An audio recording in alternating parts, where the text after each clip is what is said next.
Agora tem uma coisa, né, professor? Porque hoje já tem umas 2 semanas, mais ou menos, que tem um movimento extra núcleo bolsonarista no Congresso, flertando com a ideia de uma anistia pacificadora, né? Então, tem colunista de jornal começando a sugerir isso. Eu estou me referindo especificamente ao Hélio Gaspari, que fez colunas dizendo que talvez seja a hora de anistiar, para pacificar e tal.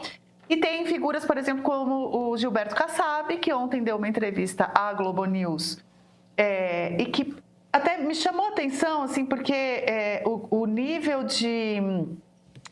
eu vou até pegar aqui a aspa dele, porque o Kassab sempre foi hábil em não firmar a posição antes de ser absolutamente obrigado, para justamente conseguir transitar de forma confortável, relativamente confortável, entre posições diferentes. Agora, ontem eu acho que ele exagerou um pouco no tanto que ele tentou fugir da resposta, porque ficou uma coisa ambígua. Eu vou pegar aqui para não convém, mas tem que ser debatido com cautela, Flá, que você está procurando aí? Oi, desculpa, Lu. A fala que você está procurando é que ele diz que não convém, mas que tem que ser debatido com cautela, né? Tipo... mas mais pro fim da entrevista ele falou uma coisa assim, tão dúbia, mas tão dúbia. Peguei aqui, ó, a aspa, exatamente o que eu queria. Então, se a anistia em algum momento, e o mais rápido possível, então assim, não é em algum momento, é o mais rápido possível. De novo, estamos falando de tempo. Exato. For debatida e implementada gradualmente. Então, assim, olha só, ela tem que ser o mais rápido possível, em algum momento, implementada gradualmente. Quase que uma contradição, né, na própria fala. Ela pode ser bem-vinda, mas é evidente que tem que ser feita com muito cuidado, até porque há coisas que não podem ser anistiadas. Então, assim, ele ficou tentando andar ali nessa linha, nessa corda bamba, mas assim, me parece muito claro que se tiver clima político para anistiar, ele vai embarcar sem nenhum constrangimento. O que eu ia perguntar, porque eu fiz esse introito para perguntar o seguinte, porque aí a outra coisa que apareceu de ontem para hoje, a informação de que o Silas Malafaia está sendo incluído pela Polícia Federal no inquérito que investiga as ações contra a soberania nacional. Então, o inquérito que botou o Bolsonaro na prisão domiciliar, que diz respeito à atuação do Eduardo Bolsonaro em Washington, nos Estados Unidos, para que Donald Trump interfira na política brasileira e principalmente no judiciário brasileiro.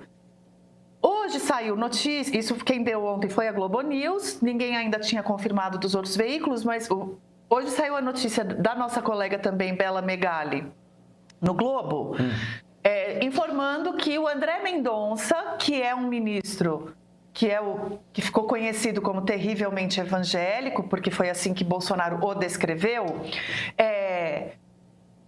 avisou Hugo Mota e os seus colegas magistrados do Supremo que isso pode inflamar mais o clima político.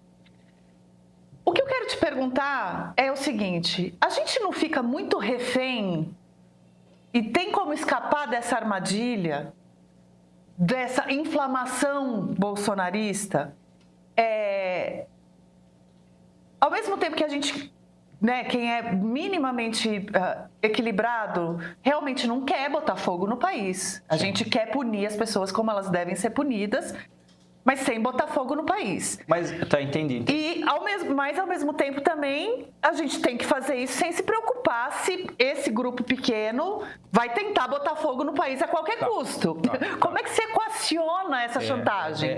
De fato, uma situação bastante difícil. Mas vamos entender o seguinte, né? Eu não quero entrar na ordem de uma análise do porquê o Kassab ou o Gaspari, que tem as suas prerrogativas de escrever e de articular politicamente, defende uma anistia. Eu quero pegar a questão, se me permite, dentro da lógica, não é? Dentro da lógica. Então, vamos lá. É importante destacar o seguinte, nós temos uma eleição, ao fim de uma eleição, um vencedor. o derrotado não reconhece. O derrotado se retira do país, não passa a faixa. Ok, direito dele, deselegante, mas não é obrigado por lei. Nisso, articulação correndo solta. E aí o interessante, você fala, mas da velocidade do processo, do tempo do processo. Eu nunca vi um grupo produzir tanta prova como eles produziram, né, no WhatsApp, nas redes sociais, dando entrevista, publicando, escrevendo, falando, né, de políticos a generais e operadores miúdos, né, do 8 de janeiro e tudo mais. Bom, então significa que você é derrotado, você não reconhece o resultado, porque antes você já colocou em dúvida o sistema político eleitoral sem apresentar nenhuma prova.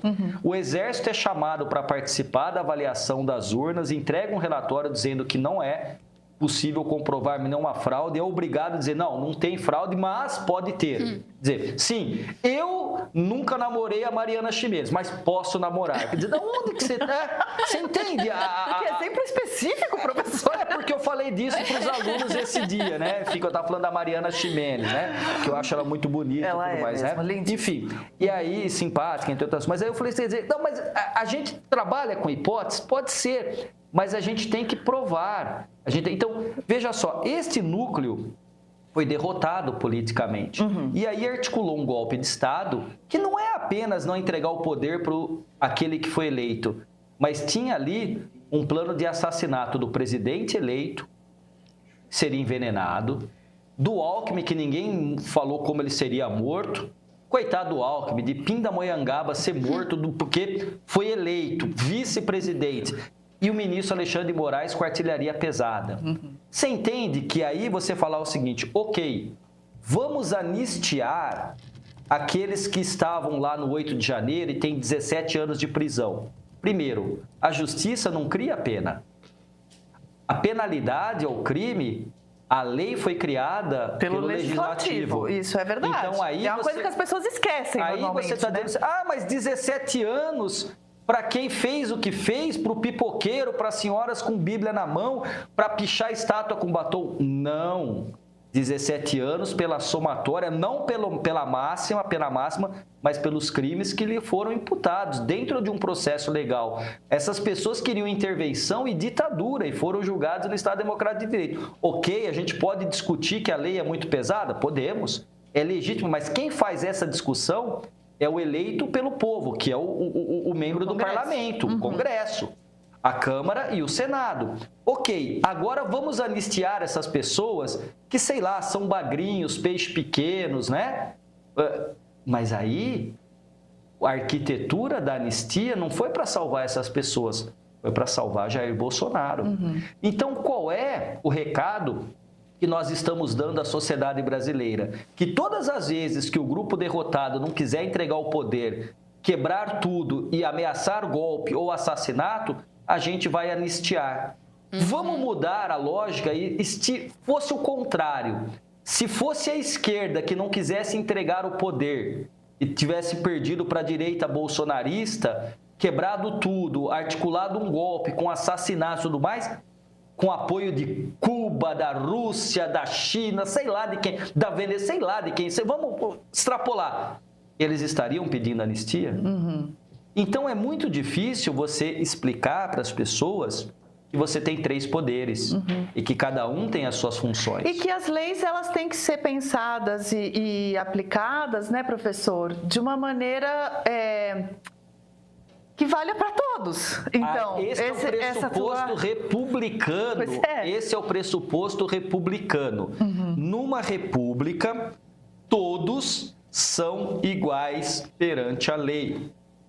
A gente sabe que no Brasil não há esta igualdade na prática concreta entre ricos e pobres, brancos e negros, homens e mulheres. Mas isso não nos impede de buscar a afirmação desta igualdade no plano jurídico, né? A lei, ela é, Flávia, pensada de maneira abstrata. Por que de maneira abstrata? Porque ela não pode levar em consideração os casos concretos. Exato, e eu acho que isso se perde na argumentação quando os analistas e os colunistas, eu, por exemplo, quando eu exprimo a minha opinião de que A gente não pode discutir foro privilegiado, fim do foro privilegiado da forma que os bolsonaristas tentaram impor na semana passada. A gente não pode discutir anistia diante de um caso concreto posto que vai beneficiar exclusivamente um grupo político. Claro. A gente tem que ampliar essas discussões. E o Kassab ontem, tentando emular algum senso, ele chegou a falar isso. O problema é que a gente não pode discutir essas coisas falando de casos específicos. Aí depois ele veio com aquela frase. Eu quero dizer.